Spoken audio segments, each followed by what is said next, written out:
Go West, young man. Haven't you been told? Gonzaga's full of money, women, and gold. This is Locked On Big 12. You are Locked On Big 12, your daily podcast on the Big 12 Conference. Part of the Locked On Podcast Network, your team every day. Happy Tuesday, everybody. I'm Drake Toll from ESPN Central Texas. Thank you for making Locked On Big 12 your first listen every single day. Is Gonzaga headed to the Big 12? Is this a bad thing? And does it open the door for the Pacific Northwest? Let's dig into it. Seth Davis, the original report coming out that Gonzaga, the Big 12, heavily interested, deep in talks.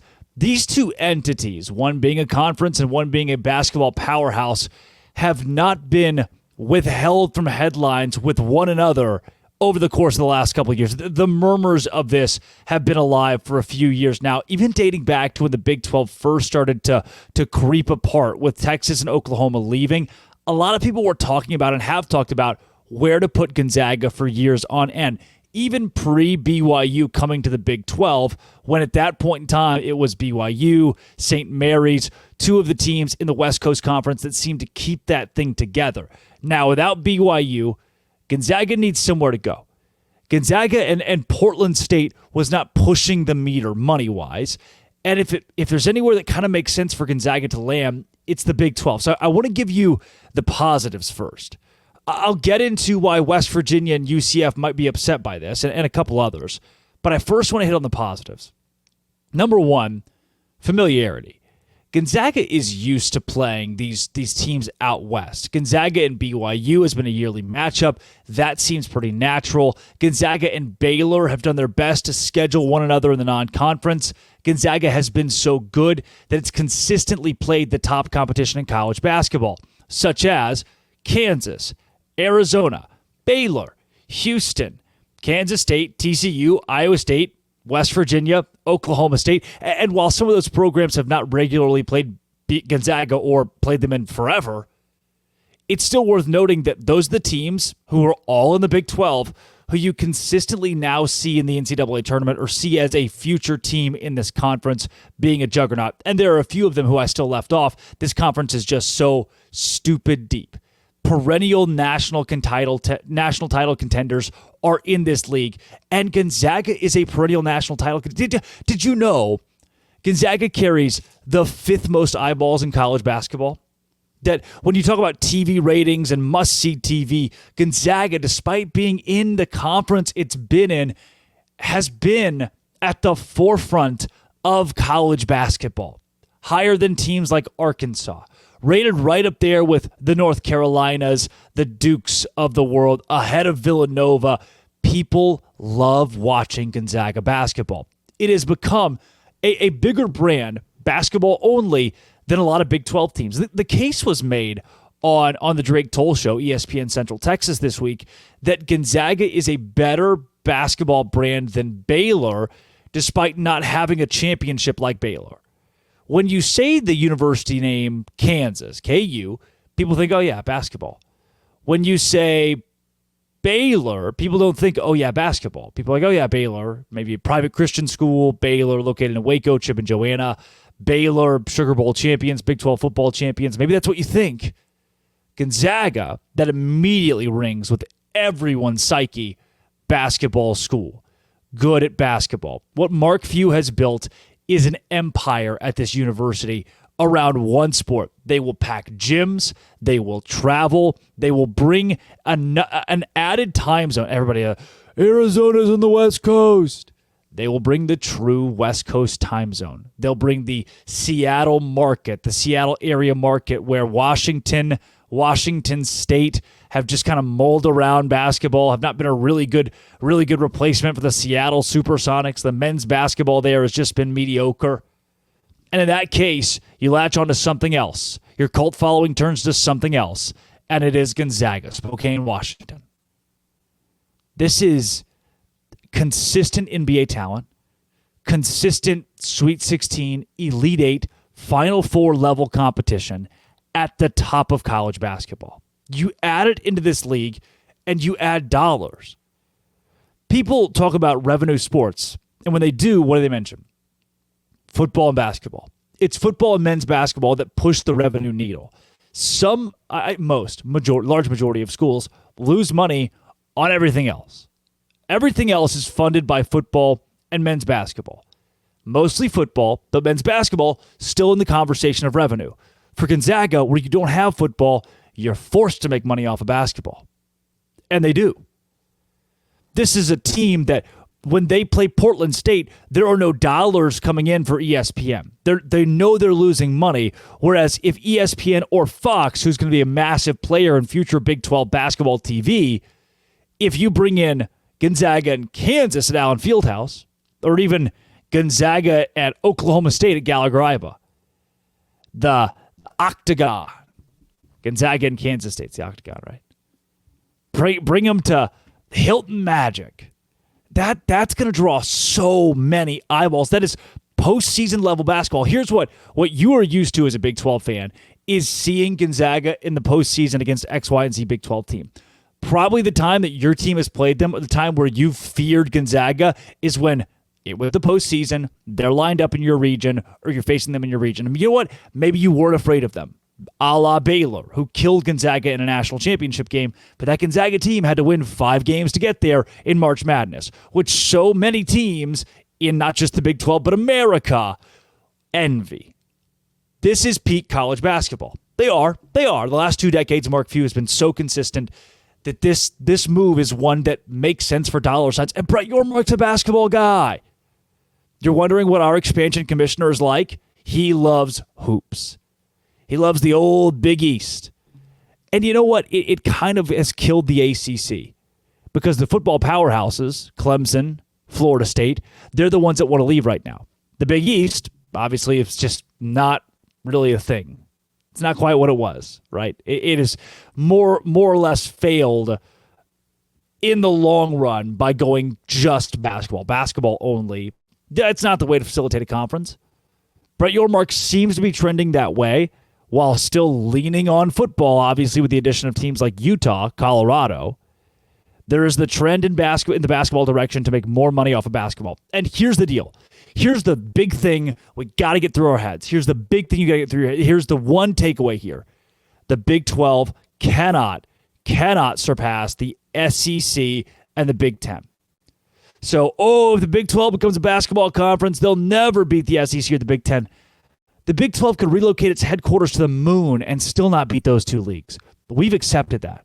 This league can do things in a new, savvy way that makes it dangerous to those two leagues because of how innovative it is.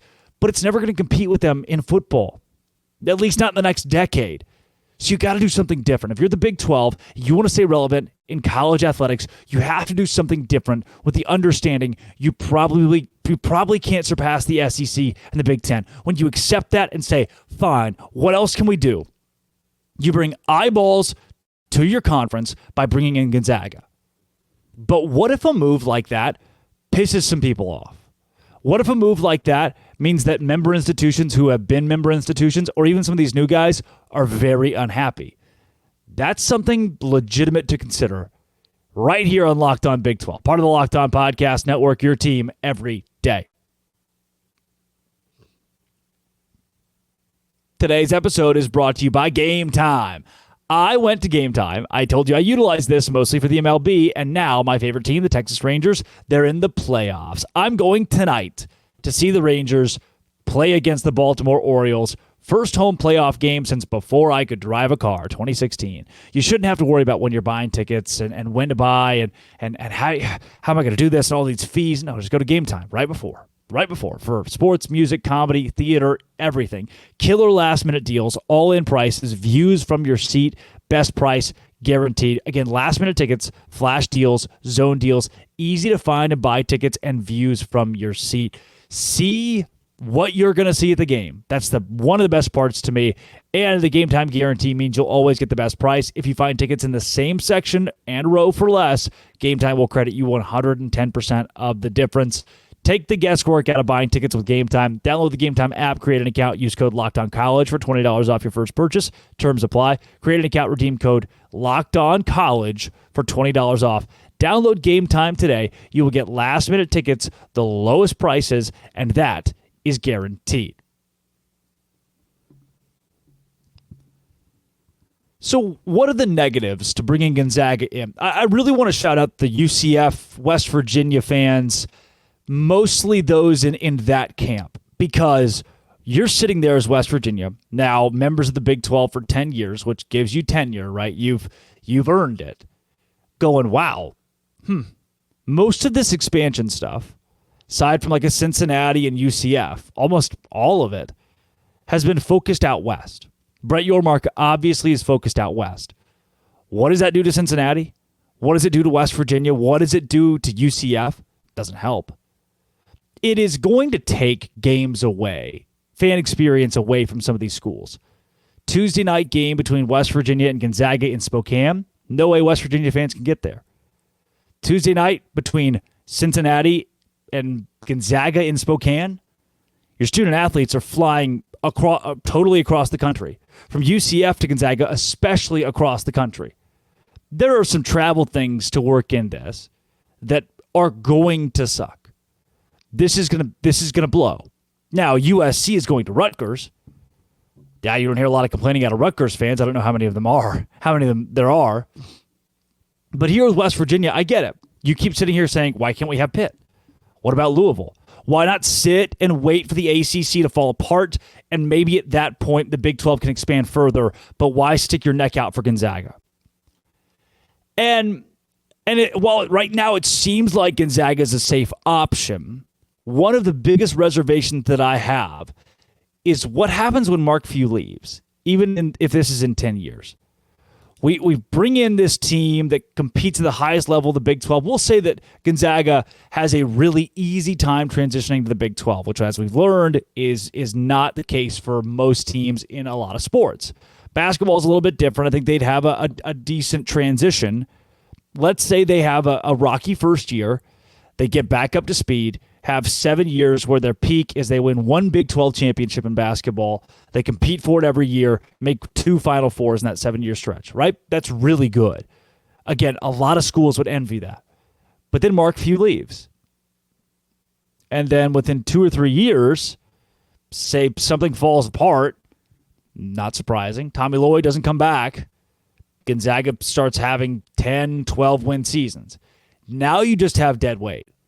You're making no money off this program. Your teams are you're pissing money away to have to play Gonzaga, who in this scenario sucks at basketball. What we are assuming with this move is that Gonzaga is just going to be good at basketball for the rest of time.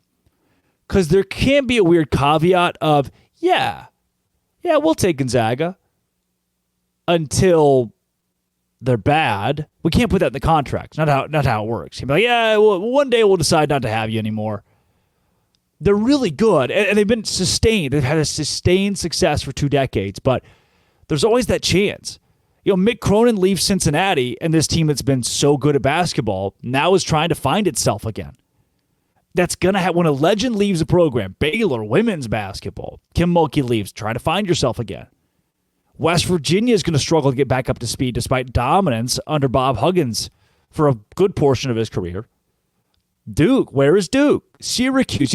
It's such a volatile thing in college basketball where team can be so good for 2 decades, you change a coach, and the culture's gone, the fans aren't as interested. Sometimes there's a cult following around a guy like Mark Few. Mark Few got a DUI. We just kind of passed over that. Well, he wins a lot of basketball games. Which he's not, rare in that category. It's happened to so many coaches and players who it's like, oh, yeah, you got a DUI. That sucks. So with this, I understand the reservation. Travel's going to suck for West Virginia. Travel's going to suck for UCF and Cincinnati. Fans can't go out to Spokane for a Tuesday night game. It's going to kill that atmosphere. And if Gonzaga in a couple of years, after Mark Few leaves, in maybe even a decade, they're still here and they start to suck, they don't bring you any value. They don't have football to lean on. If you bring in baseball, you can't lean on that financially. There's a lot of risk to making the Big 12 a basketball conference. There could be the reward, a huge reward, as you continue to build on the best basketball league in America, maybe of all time. That is what you're trying to construct if you're Brett Yormark. But again, does that outweigh the risk of saying, look, we're going to bring in Gonzaga, and one day if they suck, we're just going to have to carry that dead weight. Now, if you bring in an Oregon State, which we'll get into this, Washington State, they suck at basketball. All right, sweet, fine, whatever. They have football programs to help anchor, to help set. You're like, oh, well, if we have X football program like a Washington State, what if that works out for us from a TV viewership standpoint? You can start to think about that. But the day that Gonzaga sucks, no one's watching them. We're just losing money. We're forcing teams to go out west. They don't have to. Is it really worth that? I mean, to me, maybe. I mean, I like this idea. I really do. My decision, if it's my decision, sure, bring them. Be some stipulations. Fine print here. But overall, is it the smartest decision for the Big 12? I don't know. My jury's out for now. If I'm West Virginia, I understand. I'd be pissed too. Yeah. If I'm UCF, I'd be pissed. Cincinnati, like, hey, let's hold on for a second. Wait for Louisville. Wait for Pitt. Wait for the ACC to implode. Now, look, on the flip side of this, you don't have to wait. You can do both. You can bring Gonzaga in and Pitt. You can become a 25-team league, which is where everybody's going. The Big 12's in a good spot right now, unless you ask Kyle Whittingham. But I get it. I get the sentiment. And if they start to suck, that makes things really hairy. So if I have to press the red button and say do it, I still do. But a lot to consider with this. On Locked On Big 12, part of the Locked On Podcast Network, your team every day.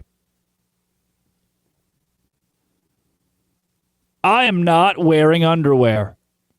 They're built into my shorts. I bought a blanket at Marshall's yesterday. I love blankets, man. I just love being cozy. I can't even apologize to you for loving being cozy. And one of my favorite cozy things is bird dogs. They make you look good. They stretch like khaki shorts, but designed to fit slimmer through the thigh and give you a sculpted look. People keep asking me, oh, is that Lululemon? No, it's better. It fits better. It doesn't hog my crotch. Sorry, BYU fans. Bird dogs fix the issue of crotch hogging with cloud knit fabric. They use anti-stink sweat wicking fabric that keeps you cool and dry all day. They're functional for any occasions. Golf, date, wedding. Show yourself wearing bird dogs right now. Send me a picture of you with your bird dogs and just say I'm not wearing underwear. Don't do that. Go to birddogs.com/LockedOnCollege to enter promo code LockedOnCollege at checkout for a free Bird Dogs water bottle with your order. birddogs.com/LockedOnCollege for a free water bottle at checkout. You won't want to take your bird dogs off. I promise you that.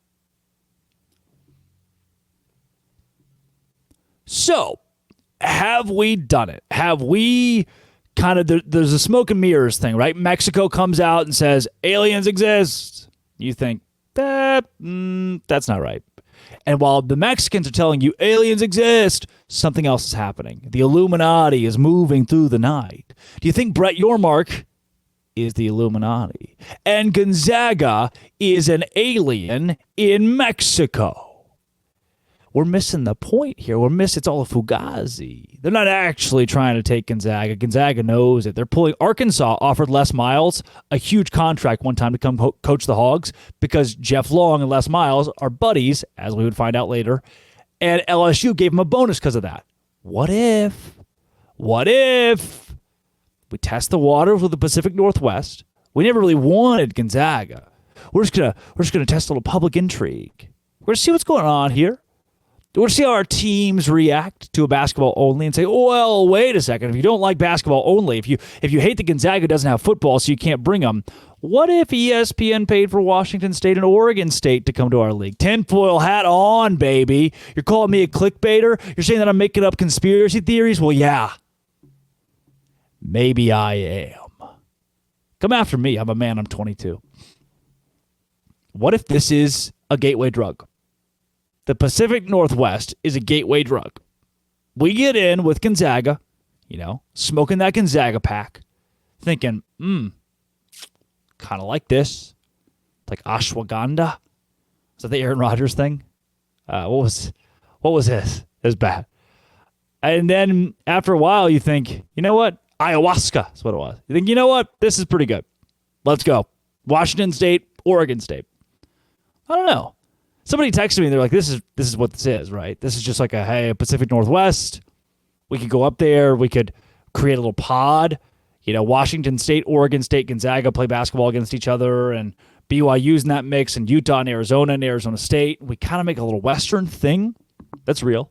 And remember, there's a lot of money sitting on the table right now that has Oregon State, Washington State's name written on it. Although Washington wrote it. You see the Washington deal where they were like, you know what? We, Washington, believe that you two guys shouldn't be able to sue anybody. Ha! We, the bad guys, believe that you, the good guys, shouldn't be able to have any cool stuff. Okay. See how that works out. What if this is a test the waters? Or if this is Brett Yormark saying, you know what, sure, we'll go West Coast. Here's what it does prove. If this is all true, if what Seth Davis says is completely true, the Big 12 has shown that the West Coast is not an issue. There's not a territorial thing. That's never really been a case. We've never thought, oh yeah, Brett Yormark's going to avoid the West Coast. He's going to try to keep things remotely central. He's going to try to keep things all within an area or geographically sound. Nope. No. Brett Yormark's more of a, I don't know. That team wants to be here and they make us money. Let's do it. Which for right now, Gonzaga basketball would. And Gonzaga basketball viewership is similar to Washington State football viewership. People watch that stuff, man. I haven't seen a lot of Washington State games, but it has a huge pull way outside of Pullman. People watch it. Top 5, top 1 in the Big 12. Number 1 maybe in the Big 12 in viewership for the new Big 12 is where Washington State would be. Top 3 at least with Colorado's recent surge. Gonzaga's like that nationally with basketball. Is this a segue into Washington State and Oregon State coming to the Big 12? Something to consider. Does it open the door? Something to consider. You chew on that. Because now we know confirmed the Big 12 will consider the West Coast. That's not going to be an issue. And you make the case of, all right, what's the timeline on this? Somebody texted me the other day, and they're like, it was another sports media member in the Big 12 who I really value and like. And they said, I'll give you $100 if Washington State and Oregon State actually go to the Big 12. And their timeline was like 6 months. And I thought, no, this could still be a year or 2-year thing. I don't know if this is part of that timeline. That makes me think, is this part of that timeline? We had the Gonzaga rumors really ramp up. Maybe even Gonzaga joins the Big 12. You experiment for a year, less than that, and you see. I mean, they're going through there's litigation and a lawsuit for those two schools, so we're not going to hear anything concrete out of them for another more than a month before those talks truly start to ramp up. So we're going to be sitting on our hands for a little bit, wondering what's going to happen with those two schools, who I hope at this point most of us have built a soft spot for. Would hate to be a Kansas State and get completely left behind, just be in the dust for no reason whatsoever. So to me, right now, yes. I'm going to go with yes. This Gonzaga thing, there's a non-zero possibility. It has vague ties to Oregon State, Washington State. I'm going to put my tinfoil hat on and just say, you know what? There's probably some random small correlation or a tactical correlation. One or the other, there's a correlation nonetheless. That's all I can give you. Believe it or not. This has been, it always will be. I can't wait to see you guys tomorrow. This is fun. Will you subscribe, please? I want to hit 10,000 on YouTube by January 1st. I'll get a buzz cut. This has been Locked On. Thanks for making it your first listen every single day. Doce Grande.